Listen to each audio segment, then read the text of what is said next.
අතීතයේ පිළිය කියන රටේ හිටපු සිටුවරේ ගොඩාක් දුප්පත් වෙලා එකල මහ බෝධිසත්ව සිටුවරෙක් වෙලා සිටුතුමා ළඟට ආවා. මිත්‍රයෝ සිටුතුමනි මට ගොඩාක් කරදර වුණා, නැත්තරම නැති වුණා, පාරට වැටුණා කියලා. මිත්‍රේ බය වෙන්න එපා. මං වාගේ මිත්‍රයෙක් ඉද්දින් උඹව පාරට වැටෙන්න දෙන්නේ නැහැ. සියලු ධනෙ කොටස් දෙකකට බෙදුවා. රත්තරන් කෝටි 80ක් තිබ්බා, කෝටි 40 බෙදුවා. රිදී කෝටි 80ක් තිබ්බා, 40 බෙදුවා. තමන්ගේ ධනේ භාගයට භාගයක් බෙදලා 1000ක් හිටියා. 500ක් අර සිටුතුමාට දුන්නා. හරක් 1000ක් හිටිය 500ක් එතුමාට දුන්නා.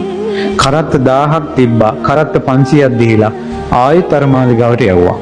බුදු කෙනෙක් වෙනවා කියන එක ලේසි දෙයක් නෙවෙයි.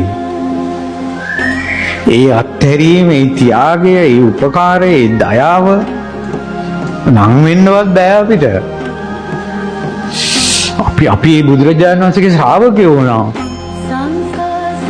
ප්‍රීතියෙන් වාසය කරන්න. දුකෙන් ඉන්න එපා. මෝනු බෙරි කරගෙන ඉන්න එපා. මම බුදුරජාණන් වහන්සේගේ ශ්‍රාවකෙක් වුණා කියලා සතුටෙන් ඉන්න. බුදුන් සරණ ගියා කියලා. පින්වත් මහණෙනි, ඒ සිටුතුමා, බෝධිසත්ව සිටුතුමා දුප්පත් වුණා. විහිදා නැතුව 16 නික ඔයාලා ගෙදරින් ගිහිල්ලා ඔයාලා වෙන වෙනම ජීවත් වෙන්න. හරක් ඔක්කොම ටික වෙන ගව කට්ටිය වලට දුන්නා. පාරට වැටුණා. අවසානයේ ඉතුරු වෙච්ච ණය ගෙවා ගන්න බැරුව නෝනත් එක පාරට බැස්සා. ගේත් දීලා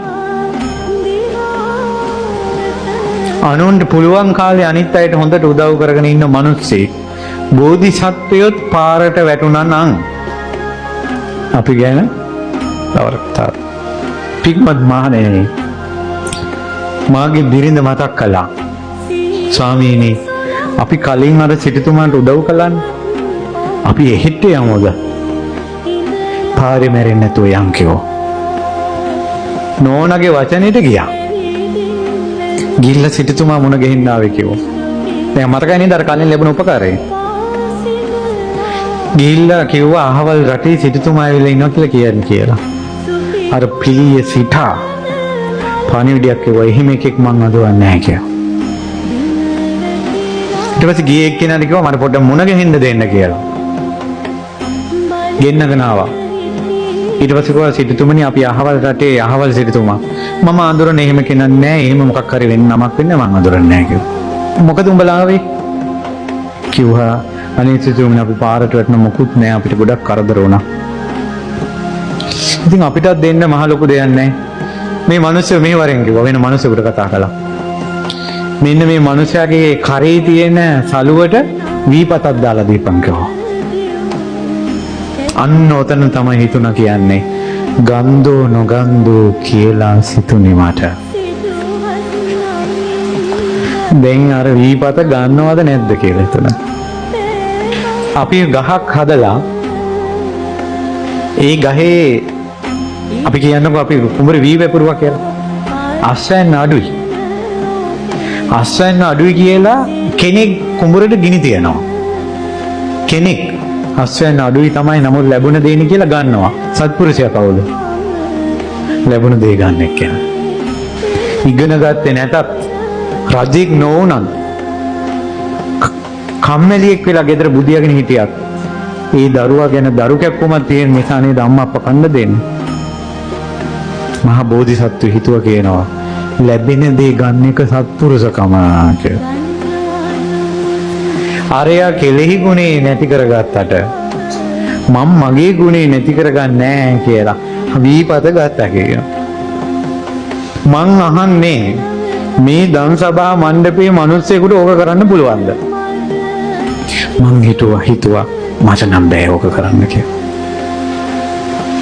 අපේ මිනිස්සෙන් නම් කියයි තියාගනින් තෝගේ වී. ඇයි ඔය සමහර අම්මලා තාත්තලා නෑදෑයෝ තරහ වෙලා ඉඳිද්දි එයාලට කෑම ගෙනිච්ච ගමන් මේ මිනිස්සු ඉඳින්න බල්ලට දාන්න ඉංජු කියලා. එහෙම දාන මිනිස්සු ඉන්නවා. තමන්ට ලැබිච්ච දේම ආපහු එයාලට යවන මිනිස්සු ඉන්නවා. ලැබෙන දේ ගන්න එක තමයි හොඳම ගුණේ. ඒකනේ අර මහා බෝධිසත්වෝ රන්සලු අයින් කරලා දැලිකඩ මල්ලක් ඇන්දන යාළුවා ගෙනාවා කියලා. යාළුවා දෙන දේ ගන්න එක තමයි සත්පුරුෂකම. උඹ නැහුණට මම නැහින්නේ නැහැ කියලා. ඒක ගත්තා කියන. හැරන් ඇවිල්ලා අම්බලමේ නිදාගෙන ඉන්නකොට දේවිනාන්සේට හිතුණා කියනවා. අඳුරන එකෙක්වත් ඉංග්‍රීසි දන්නේ නැහැ කියලා එළියට බැස්ස කියන අම්බලමේ. ඒකට කලින් 1600ක් ওই සිටුතුමාට දීලා තිබ්බා. එක 16ක් කොතනින් ගියා. මේ 16ක් දේවිනාන්සේ අඳුරගත්තා. අනේ ඔබතුමියලා කොයිද මෙහි කියලා ඇහුවා. විස්තරේ කිව්වා. එහෙම කොහොමද කරන්නේ මේ සිටුතුමා අපි නිසා නෙන්නේ ඔබතුමිය ඔහම ඉන්නකෝ කියලා මෙයා 16500ම එකතු කරගෙන කෙලින්ම රජතුමා ගාවට ගිහලා පැමිණිල්ලක් දැම්මා. රජතුමා නඩුව විභාග කළා අර පිළි අසත්පුරුෂ සිටුවරයාට කිව්වා තොගේ සියලු ධනය මේ සිටුතුමාට දීලා ඇඳිවත නැතුව කසින් ගගහත උපන්නන්න කිව්වා. දැන් ඔයාලට හිතෙනවා ඔකට යසයි කියලා.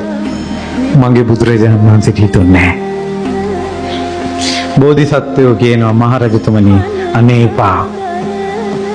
ලොකු දෙයක් දෙන්න හිතෙනවා නම් මම දුන්න ටික විතරක් දෙන්න.